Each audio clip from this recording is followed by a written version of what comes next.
अच्छा डॉक्टर साहब, आज हम टोटकों की हकीकत के बारे में बाद में बात करते हैं, जो कि हमारा मुस्तकिल सिलसिला है। पहले हम बात करेंगे करंट अफेयर्स के बारे में। रशिया यूक्रेन पूछने लगी हो? करंट अफेयर डॉक्टर साहब से करंट अफेयर्स के बारे में क्या मतलब? सर, आजकल बड़े जदीद किस्म के इलाज आए हुए हैं। अच्छा। जैसे कि अभी बहुत सारे लोग चाहते हैं उनका फेस छोटा हो जाए, तो वो चिन के लिए कोई फैट डिसॉल्विंग इंजेक्शंस आए हुए हैं। मेरा ख्याल है शजरा से तू कर रही सारा कुछ। हाँ जी। ये मुंह नहीं छोटा होना, ये किसी इलाज नाल कईयां मार मार के ठीक होना। ਅੱਛਾ ਵਿੱਕੀ ਸਾਹਿਬ, ਅਗਰ ਟੋਟਕਿਆਂ ਨਾਲ ਚੀਜ਼ਾਂ ਛੋਟੀਆਂ ਹੁੰਦੀਆਂ ਤੇ ਤੁਹਾਡਾ ਬੋਲਣਾ ਛੋਟਾ ਹੋ ਜਾਂਦਾ। और जी टॉपिक तो एक पासे रह गया, सिर्फ डॉक्टर साहब ने पूछ लो कि आजकल छोटे करांदे ने या लोग बड़ा करांदे ने? हाँ, बड़ा कराते हैं। बड़ा कराते हैं। बड़ा कराते ਤੁਸੀਂ हैं। ਇੱਟਾਂ ਬੰਨਦੇ ਹੋ ਥੱਲੇ। बड़ी मेहनत करते हैं बड़ा कराने के है ना? लिए, इंजेक्शन लगवाते हैं इसके इंजेक्शन अंदर। लगवाते हैं। अच्छा डॉक्टर साहब, अब बताएं ये क्या चीज है जिससे फेस छोटा होता है, चिन छोटी होती है? देखिए, इसके लिए काफ़ी सारी अच्छी नई टेक्नोलॉजीज आ गई हैं हमारे पास, जिसमें लोग चाहते हैं कि उनका फेस स्लिम स्मार्ट हो जाए, ना सिर्फ बल्कि उस पर जितना भी एक्स्ट्रा फैट है वो ख़त्म हो जाए और आपकी एक प्रॉपर शेप बन जाए।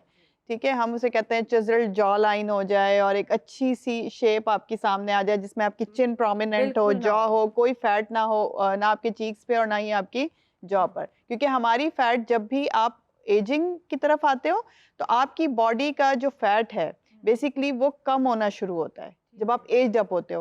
लेकिन कम होने के साथ साथ क्योंकि वो आपका फैट का पॉकेट खत्म हो जाता है तो आपकी स्किन सैग कर जाती हाँ, है, इस लटक तरह जाती है। जाउल्स बन जाते हैं, यहाँ पे लटक के जाउल्स बन जाते हैं, तो लोग उससे इरिटेट होते हैं।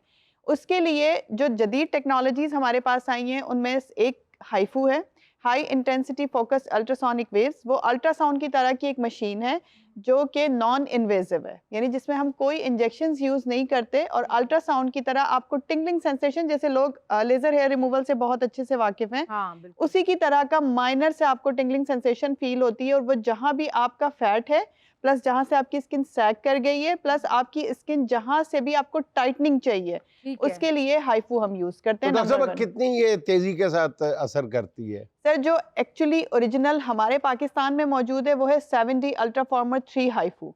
बाहर तो 10 dB है, 12 dB अवेलेबल है, बट पाकिस्तान के अंदर अगर ओरिजिनल 7D जो सिलेक्टेड लोगों के पास है, आपको फर्स्ट सेशन में ही 30% विजिबल रिजल्ट हम एक ही सेशन में दिखाते हैं। एक ही सेशन? बिल्कुल। और 30% आपके ये चेहरे का फैट जो है कम हो बिल्कुल जाता सर, और आपको है। और ये टाइट, फैट जो है कहीं का भी कम किया जा सकता है, बिल्कुल पेट का भी? हाइफू पूरी बॉडी के लिए यूज होता है। अच्छा। इंस्टेंट। इंस्टेंट। हाँ, और इंस्टेंट 30% में instant। उसमें हम डिफरेंशिएट कैसे करते हैं, बिकॉज जब सारे फेस का हो जाता है तो पेशेंट फिर बिलीव नहीं करता, वो कहता है मैं फेस ही ऐसा लेकर आया था।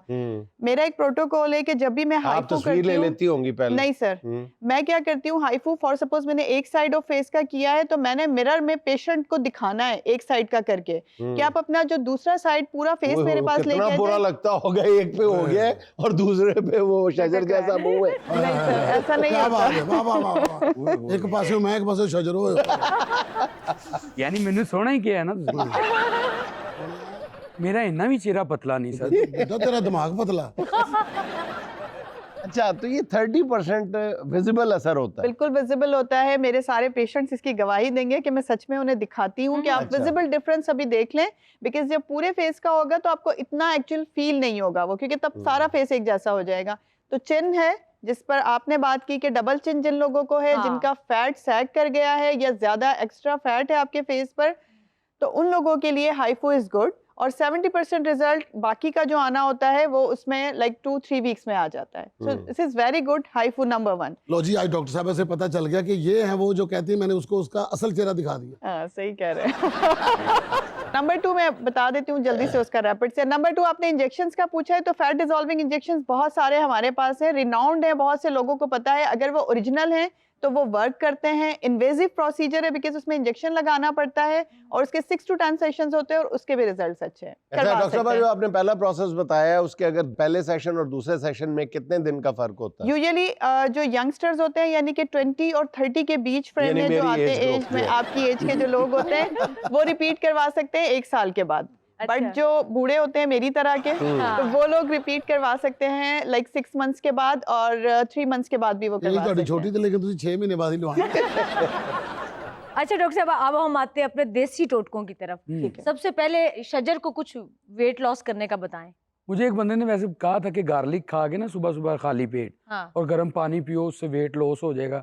वो 3 दिन में चब के खा लिया, चौथे दिन उसकी ववाड़ ही एडी बुरी हुई उस्ताद जी। अच्छा, तुमने लहसुन की जगह प्याज खाया होता फिर देखते तुम कैसे पत्ते ऐसा होते। फेस शाइन कर रहा होता। बस खादा होता था या जैंकर ना होता। हाँ, ये भी है।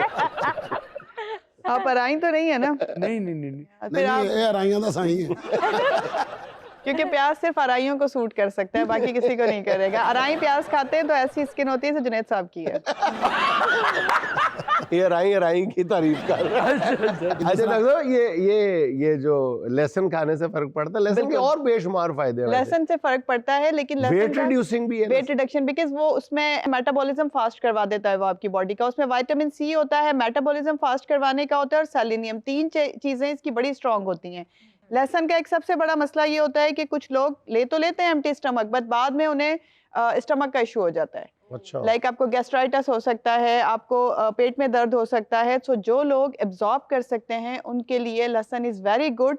ना सिर्फ आपका वेट रिड्यूस होता है बल्कि आपका ब्लड प्रेशर भी डाउन होता है इसकी Yes. वजह से। एक स्टडी की गई थी 2022 में, जिसमें लहसुन को एंटी हाइपरटेंसिव ड्रग्स के साथ रखा गया था, और एंटी हाइपरटेंसिव ड्रग से जो रिजल्ट 20% आया था, लहसुन से वो रिजल्ट 50% आया अच्छा। था। So this is very good. लहसुन को यूज किया जा सकता है अगर आपका स्टमक उसे बर्दाश्त कर ले तो। अच्छा, लहसुन के कई कैप्सूल भी मिलते हैं, दवाइयां भी बिल्कुल। मिलती हैं, बिल्कुल। वो भी उतनी इफेक्टिव है जितना खालिस लहसुन? सर मैं उस पर कमेंट बिल्कुल नहीं कर सकती, बिकॉज मुझे नहीं पता कि वो मेडिसिन कंपनी वाले उसको क्यों कैसे बनाते हैं, उसके साथ क्या मिक्स करते हैं, हाँ। But individually garlic is very good. अच्छा, अगर आपका पेट खराब नहीं होता तो आप क्या रिकमेंड करती हैं कि कितना खाना चाहिए लहसुन, कैसे खाना चाहिए? लहसुन जो के जो हांडी में डल जाता है उसके अलावा?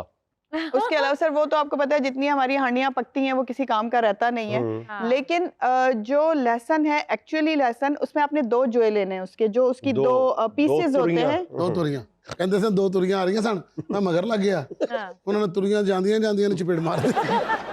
अच्छा, वो वाली तुरियां नहीं, लहसुन की तुरियां। लहसुन की तरह। अच्छा, लहसुन की तुरियां जो हैं, जो तुरियां नहीं आप तो कह रहे निगल हैं, लेना है या चबानी है? तो असल बेहतर ये होता है कि चबा के खाया जाए। अगर आप ओह, टॉलरेट कर मुश्किल काम सकते हैं है। तो थोड़ा सा उसे चबा के खा लें, लेकिन इसमें एक और भी हम इसमें लीनियंसी दे सकते हैं कि जो चबा के नहीं खा सकते वो बेहतर है कि उसे वैसे निगल लें पानी के हाँ। साथ। नीम गर्म पानी के साथ आप उसे निगल लें, वो स्टमक में जाके तो उसने पिस ही जाना है वैसे। हाँ। लेकिन अगर 2 दिन खाए फिर उसके बाद 3-4 दिन में फिर दोबारा खा लें, फिर स्टमक खराब नहीं होता इससे? ऐसे हो सकता है? ऐसे नहीं होगा, आपको फायदा उसको नहीं होगा। कॉन्टिन्यूसली लेना पड़ेगा, Continuously। बिकॉज नहीं, फिर तो आपका मैदा ही खराब है। हाँ। अच्छा डॉक्टर साहब, ये एंटी एजिंग भी होता है? लहसुन के अंदर विटामिन सी मौजूद है, और विटामिन सी की ये क्वालिटी होती है कि वो आपको एजिंग से बचाता है। अच्छा, लहसुन का एक और फायदा भी हमने सुना है कि अगर आपके नेल्स बहुत ज्यादा टूटते हो तो आप नेल्स पे लगाएं, नेल्स स्ट्रांग हो जाते हैं। Is that true?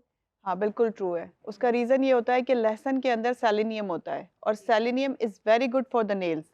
आपकी नेल्स के लिए उस पे 2-3 तरीके होते हैं। कुछ लोग उसके वो जो क्या थी तुरी जो भी थी व्हाटएवर वो आप उसको डायरेक्टली छील के आप उसे भी लगा सकते हैं नेल्स पे, वो सेलेनियम आपके नेल्स में चला जाएगा। ठीक है। नंबर 1। नंबर 2, आप उसको किसी भी जो ट्रांसपेरेंट नेल पेंट्स आते हैं आजकल, हाँ। आप उसको पीस के उसके अंदर डाल लें और उसे आप अपने नेल्स पर अप्लाई करें फ्लूइड की तरह। आप अंदर की तरफ भी लगा सकते हैं और बाहर की तरफ भी लगा सकते हैं, तो वो नेल ग्रोथ के लिए बेस्ट है। अगर आपको इंटरनल कोई प्रॉब्लम नहीं है जिनकी वजह से नेल्स आपके टूट रहे हैं, तो लहसुन की वजह से बहुत हद तक आपके नेल्स अच्छे ग्रो कर जाएंगे, शाइनी भी रहेंगे। जबरदस्त। ये बताइए कि बंदा पानी भी बहुत ज्यादा पिए, उसके बावजूद फिर आपके लिप्स में वो ज्यादा ड्राई रहे?